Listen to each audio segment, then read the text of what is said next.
এই তোমরা কাদের সঙ্গে এসছো? তোমরা একা এসছো না কারোর সঙ্গে? ভালো করে তাকাই ছবি তাড়াতাড়ি চলে যাও, চলে যাও বাড়ি, চলে যাও, তাড়াতাড়ি চলে যাও বাড়ি, তাড়াতাড়ি বাড়ি চলে যাও। এখানে অনেক অসুবিধা হবে। পয়সা কেন আননি? পয়সা কেন আননি? পয়সা না আনলে কিন্তু আমি ঠিক আছে চাপতে দেন, সার আমাদের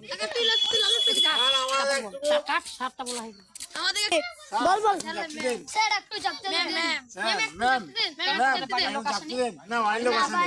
ঠিক আছে একবার চাপো দিয়ে তোমরা বাড়ি চলে যাও, আস্তে আস্তে আস্তে আস্তে বাড়ি চলে যাও, বিপদ করো না, বাড়ি চলে যাও। ঠিক আছে এবার তোমরা বাড়ি চলো, এবার চলো, আরো লোক আসবে। ছবিটা তুলো।